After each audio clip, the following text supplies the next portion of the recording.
For some reason, the way the human mind works, we tend to, when we're talking at the idea stage, about something new, some new risk, we want the risk to be zero. But what we don't realize is that in our everyday lives, we are at constant risk of different things happening.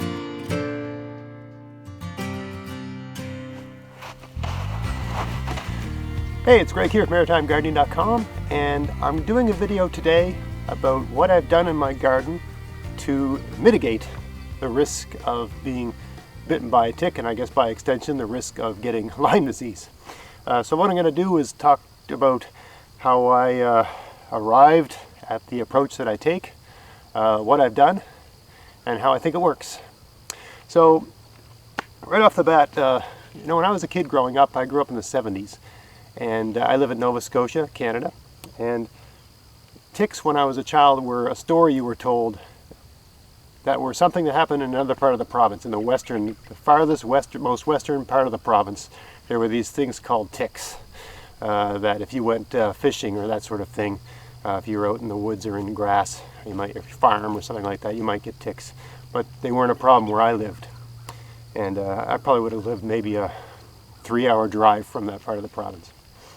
And upon adulthood, I guess in my 30s, it became apparent that they had been migrating across the province and they were getting closer to where I lived. And in fact, at the time I was living in a place called Wolfville, and ticks were there. And they were a risk there, and they were around. And if I went fishing, trout fishing and that sort of, I didn't really have them in my backyard. But if I went fishing anywhere, especially in like May, June, there were ticks. And so I didn't like them. I thought they were really gross, but the whole Lyme disease thing really didn't dawn on me. And then I left that part of the province and moved even further east, further away from like ground zero, tick ground zero. And I thought I was safe. I live relatively close to the coast, and I just thought I'd gotten away from all of that. And at some point in time, I don't know, maybe 2 or 3 years ago, I saw one of these maps that the provincial government had produced, which showed the hot zones in Nova Scotia for risk of Lyme disease. And I'm going to put it up on the screen here, but the map suggests that the whole damn place is a hot zone, with the exception of a little corner of Cape Breton, as I recall. So that made me realize that my yard, my garden, was a hot zone, in that hot zone. And of course there's unique micro zones within the larger zones, right? But the point is that I'm at risk. I'm at risk here of ticks, and they're here. I've seen animals with ticks on them. My kids have had them on them. I've had them out in the woods, sort of thing. And so I have this large garden here, 2,500 square foot garden. It's actually a little bit bigger than that. And I thought I was in control of the tick situation by virtue of the fact that at the time I do a particular type of garden called no-till gardening, and what no-till gardeners tend to do is they have garden beds and they have pathways. They have beds and they have pathways. If you notice the clever title, A Pathway to a Tick-Free Garden, or A Pathway to Tick Prevention, because I've got pathways in my garden. So I've got beds and I got pathways, and what I'd been doing for a number of years is using wood chips. You got arborists or tree services in the city, and they chip up tree branches and they get these big truckloads of chips. And I would use those in the pathways. I could get almost like 5 cubic yards of them dumped to my driveway for $100. So once a year I'd chill at $100, and I'd spend an afternoon taking wheelbarrows of wood chips and distributing it throughout all the beds in the garden. They worked pretty good, and I thought I was good. And I think it was doing a pretty good job of minimizing dog ticks. But then I became increasingly aware of the black-legged tick and the life cycle of the black-legged tick, and how it latches on to mammals at various stages in its life. And some of those stages it's very, very tiny. And I had Vet Lloyd, professor at Allison University, who specializes in studying ticks, on my podcast. We were talking about ticks, and conversation with her led me to be concerned that the wood chip pathways in my garden were not the tick-proof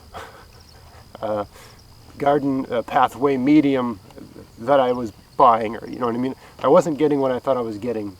That is to say that that is a habitat where a very juvenile small tick might not mind hanging out and waiting for something to come along. Moreover, I have a fence around my garden, and which keeps out, at least I've been lucky, it keeps out deer and things like that. So I don't have things going through my garden, deer that have ticks. But I do have moles and mice and voles and squirrels and things like that, and tons of birds. So I've got all kinds of small furry things in my garden, small warm-blooded furry things in my garden all the time.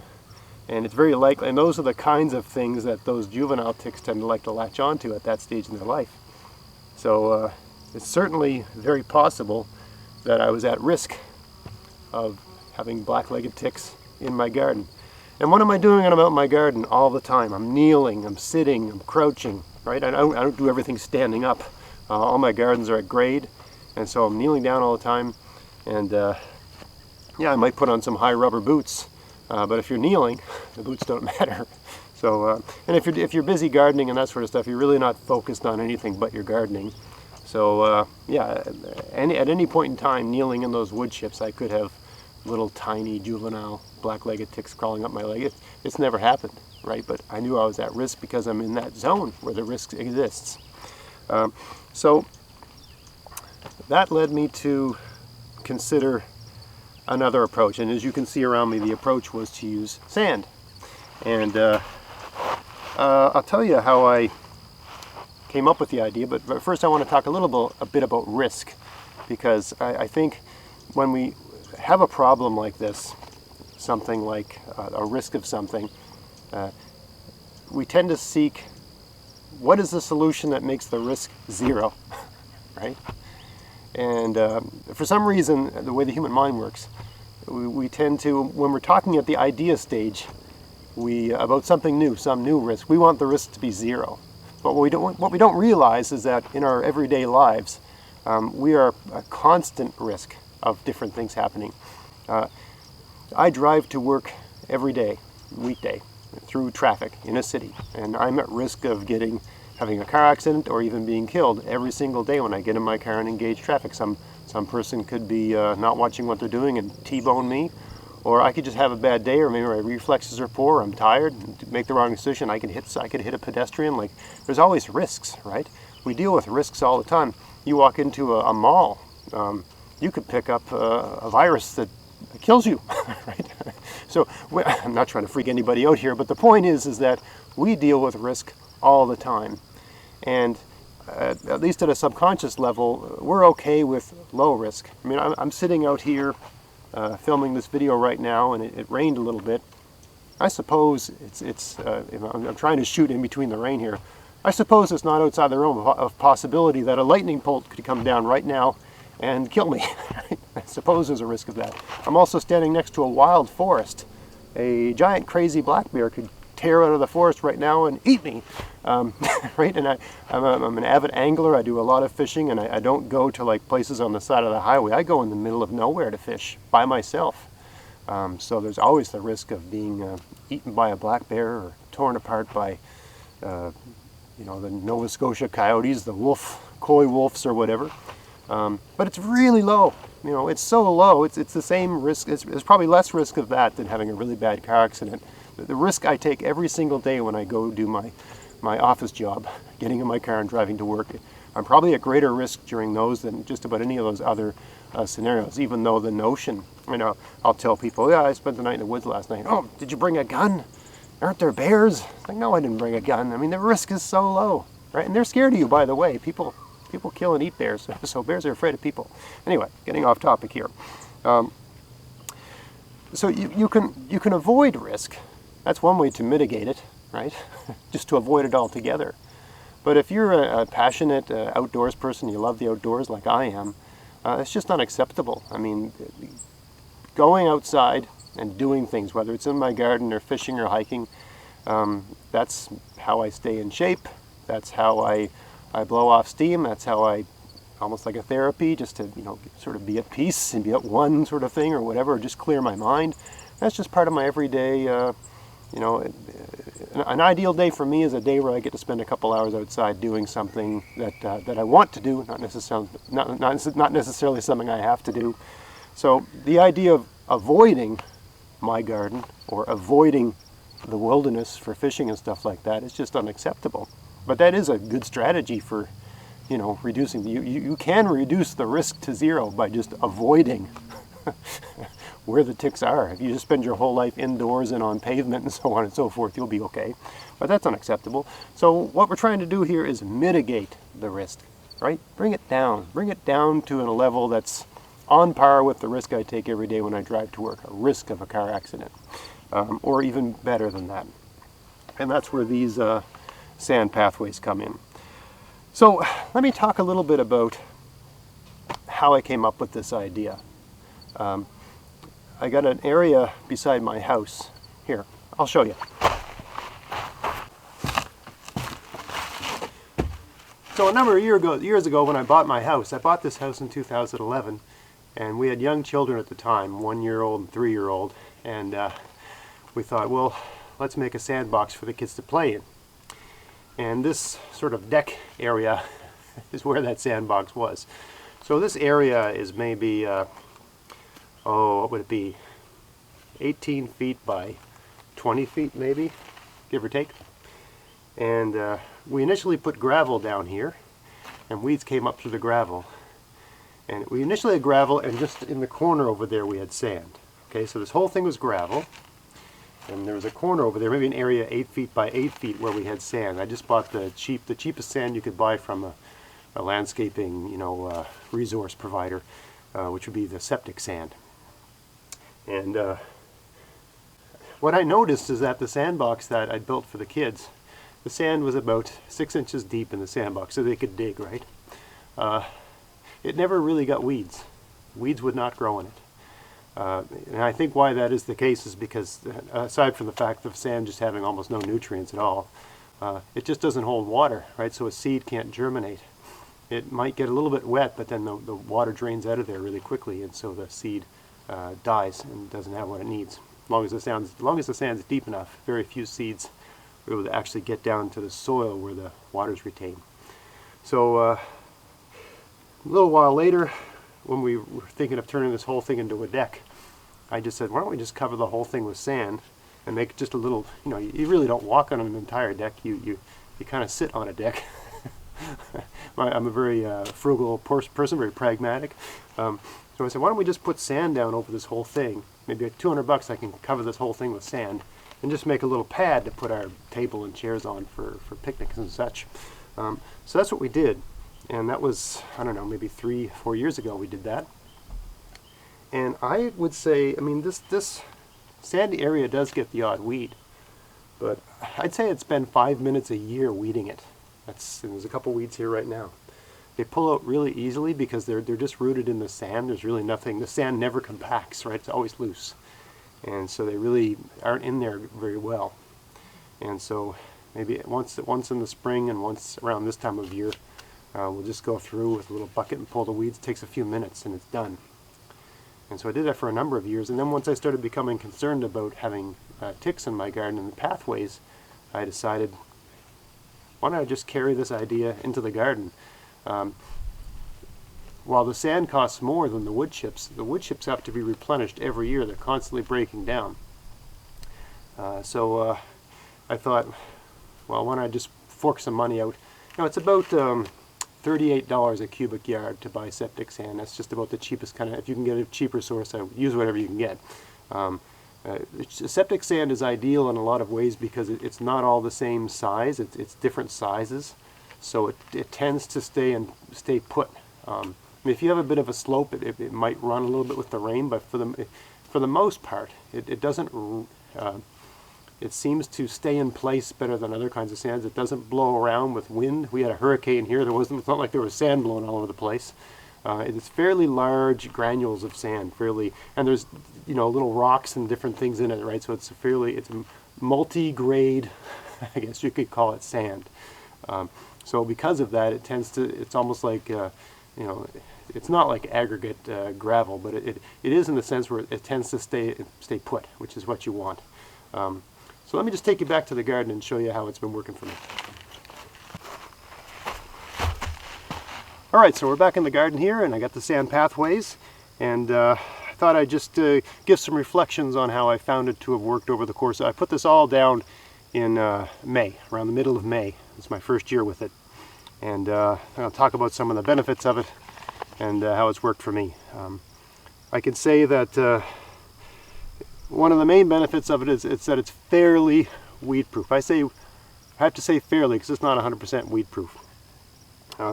You will get the odd weed, but having used this and wood chips, it's at least on par with wood chips. I think if you had it deep enough, it'd even be better than with wood chips.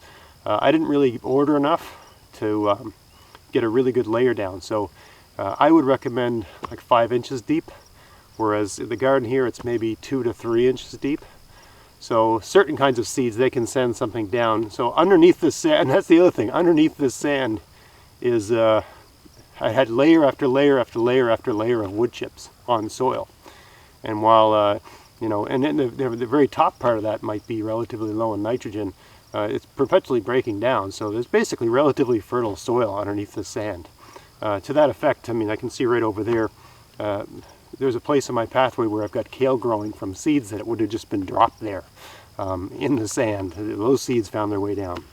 So it is not 100% weed proof, but it's at least on par with wood chips in terms of being weed proof. And I think if you get it deeper, like on my deck area there, it's much more weed proof. So how much time have I spent weeding? I thought about coming out to the garden and grooming it and making it look perfect, but it's not very pragmatic. It's not what I want. It's not what I feel like doing right now, and I don't think it gives you an accurate representation of what it's like. So when I first put this down, of course, it was we weeded the whole garden, all the walkways, and there was plenty of weeds growing in my wood chips, and we put all this sand down. I hired a guy to help me out, a young guy. It's a lot of work moving sand around, and thank goodness I had him. Anyway, since then I've weeded it once, the pathways. I had a garden club come to view my garden, and I wanted to look super nice so they'd be amazed. So I had a day off, and I spent probably 4 hours gussying up the garden. Maybe 2 hours of that was me weeding the walkways. So that's all the work I've done to weed these beds since the middle of May. And it still looks, I mean, from a distance, you know, you get out of the frame here, doesn't look bad. But there are weeds. I mean, there's a weed right here, right in front of me. Whatever this stuff is, some sort of plantain, I think. Plantain or plantain, whatever they call that. You know, all your standard weeds like a vetch, grass, plantain, a number of other things. Actually, right behind me here, I was doing some work on one of my garden beds, and I saw some weeds growing in the sand. I said, my goodness, that looks like arugula. And I ate one of the leaves of it, and it actually was arugula. So yeah, weeds will grow in it, but it's relatively weed proof. Another real benefit of it is it captures heat. You know, early in the spring, when you want your ground to heat up and you want your garden to heat up, if you have the entire area surrounding all your garden beds covered in a few inches of sand, I mean, really think about sand. It's rocks, right? Sand is rocks. They're just teeny tiny rocks. But if you think of the entire pathway as one big giant rock that just happens to come apart very easily, right? But in a sense, it's like one big giant rock. And it does have some of the properties that allow it to capture a thermal mass. So what I would notice in June or July, when we had a nice sunny day, is that when I walked, so my garden is about, I don't know, 50 yards from my house, 50 meters, give or take. So I walked from the house to the garden, and when I walked into the garden, you hit with heat. Like, you came out here at 1 o'clock in the afternoon, you could feel the difference in heat here. So, I mean, if you're somewhere where it's exceptionally hot, you probably don't need heat. But where I live, heat's really important because it's just so cool here so often. So another real benefit of this sand is that it really captures heat well. Another real benefit is that it's kind of a one-time deal. If you get it deep enough, you shouldn't have to keep reapplying it, right? You put it down, and it just sort of stays in place, and you don't have to keep applying it. Now, one drawback, and I'll show you here in a second, is that if your garden's on a bit of a slope, you do run the risk of the rain moving it around. Let me show you. So right here, we're looking at a pathway that is on a declining grade. So it goes downhill. If I dropped a basketball here, it would roll. I think it would roll. But it's a very, very slight grade. And you can see there's no river or canyon effect here. Now we move over.